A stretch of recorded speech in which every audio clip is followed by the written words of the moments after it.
நாம் இன்றைக்கி பார்க்க போகிறது கோவில் மிளகு அடை. ரொம்ப சிம்பிளானது, ரொம்ப ஹெல்தியானது. இதுக்கு 1 கப் இட்லி ரைஸ் எடுத்துக்கலாம். அதுக்கப்புறம் 1 கப் பச்சரிசி, துவரம்பருப்பு, கடலைப்பருப்பு, கருப்பு உளுந்து ரொம்ப முக்கியம்.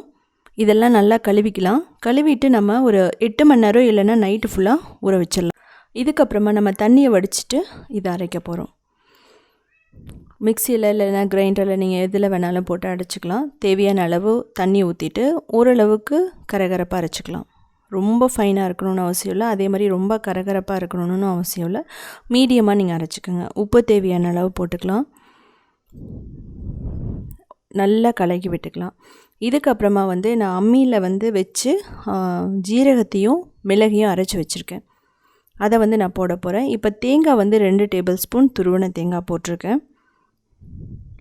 இதுதான் மிளகு, ஜீரகம், பெருங்காயம், கறிவேப்பிலை இதெல்லாம் போட்டுட்டு நல்லா மிக்ஸ் பண்ணிக்கலாம். இதை புளிக்க விடலாம், இல்லைன்னா புளிக்காமையும் பண்ணலாம். ஸோ இன்ஸ்டண்ட்டாகவும் ஊற்றலாம். நான் இன்ஸ்டண்ட்டாக ஊற்றுறேன். ஸோ பாருங்கள், ரொம்ப பர்ஃபெக்டான மிளகு அடை. 1 டேபிள் ஸ்பூன் நெய் ஊற்றிடலாம். நீங்கள் இரும்பு தோசைக்கல்லில் பண்ணிங்கன்னா டேஸ்ட் கோயிலில் கொடுக்குற மாதிரியே இருக்கும். ஸோ நீங்கள் இருந்தால் அயன் தோசை தவாலையே பண்ணி பாருங்கள். ஸோ இதான் பர்ஃபெக்டான உளுந்து அடை.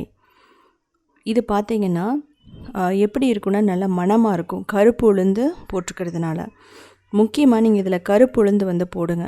அதுதான் குழந்தைகளுக்கும் சரி, பெண் குழந்தைகளுக்கும் சரி ரொம்ப ஹெல்தியானது. பசங்களுக்கும் சரி, சின்ன பசங்களுக்கு எல்லாத்துக்குமே. ஸோ இது நான் மிளகாய் பொடியோடு எடுத்துக்கலாம். ஸோ செஞ்சு பார்த்துட்டு கமெண்ட் பண்ணுங்கள்.